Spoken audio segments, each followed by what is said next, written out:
Hello friends, I am आदिश दीक्षित। आज हम ब्रह्मपुत्र नदी तंत्र पढ़ेंगे। प्रीवियस लेक्चर में हमने गंगा नदी तंत्र देखा, उनका प्रवाह क्षेत्र देखा तथा उनकी सहायक नदियों को देखा।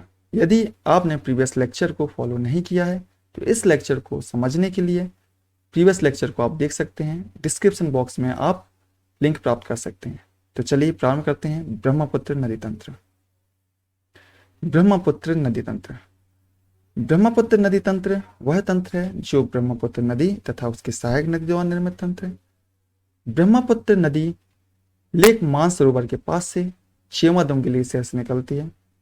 यह तिब्बत में यालुंग सांगपो के नाम से जानी जाती है तथा 2900 किलोमीटर में बहने के पश्चात यह बंगाल की खाड़ी में जा गिरती है। यह विश्व की सबसे लंबी नदियों में से एक नदी है।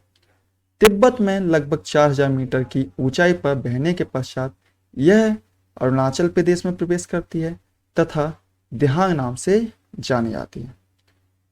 अरुणाचल प्रदेश में बहने के पश्चात यह असम में प्रवेश करती है तथा ब्रह्मपुत्र नाम से जानी जाती है तथा विश्व का सबसे बड़ा नदी द्वीप आइलैंड का निर्माण करती है। यह ब्रह्मपुत्र नदी से चारों ओर से घिरा हुआ आइलैंड है। जैसा आप देख सकते हैं, यहाँ पहुंचने का एकमात्र मार्ग तथा वे यह छोटी सी नाव ही होती है। ब्रह्मपुत्र नदी असम में बहने के पश्चात बांग्लादेश में प्रवेश करती है। यह बांग्लादेश में धुबरी से प्रवेश करती है तथा जमुना नाम से जानी जाती है।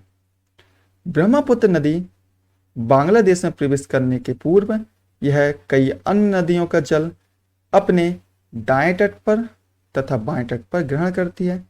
दाएं तट पर मिलने वाली नदियों में प्रमुख नदी हैं स्वर्णश्री नदी तथा मानस नदी, कामेंग नदी तथा तिस्ता नदी।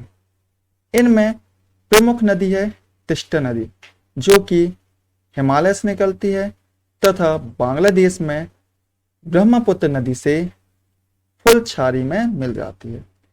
इसके बाएं तट से मिलने वाली नदियों में प्रमुख नदी है लोहित नदी तथा दिहांग नदी।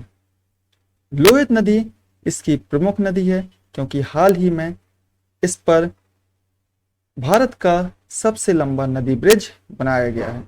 इसका नाम धौला सादिया ब्रिज तथा भूपेंद्र हजारिका के नाम से इसे जाना जाता है। यह लोहित सादिया ब्रिज तथा धौला सादिया ब्रिज लोहित नदी पर निर्मित ब्रिज है। इसका उद्देश्य असम तथा अरुणाचल प्रदेश की कनेक्टिविटी में सुधार लाना था। इसकी लंबाई 9.15 किलोमीटर या 5.69 माइल है। इसे भूपेंद्र हजारिका के नाम से भी जाना जाता है।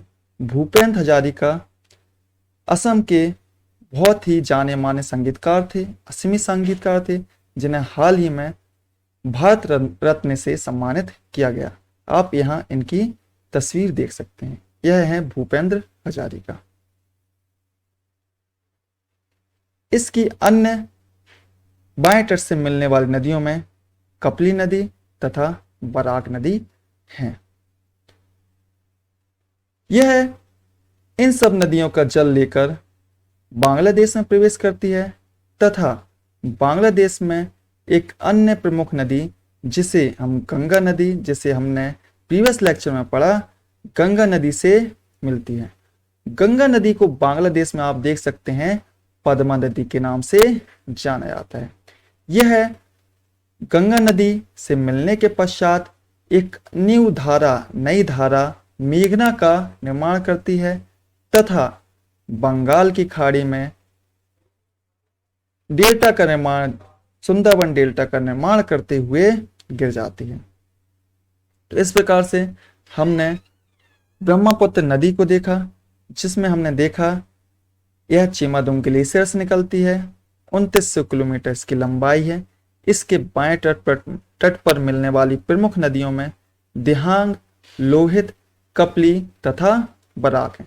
जैसा आप देख सकते हैं, दिहांग, लोहित, कपली तथा बराक तथा दाएं तट पर मिलने वाली नदियों में स्वर्णश्री, कामेंग, मानेस तथा संकोच है और तिष्ठा है। स्वर्णश्री, कामी, मानेस तथा तिष्ठा। इस प्रकार से हमने ब्रह्मपुत्र नदी तंत्र को समझा। अगले लेक्चर में हम सिंधु नदी तंत्र को देखेंगे। इसे देखने के लिए बहुत बहुत धन्यवाद। Thank you very much. जय हिंद, जय भारत।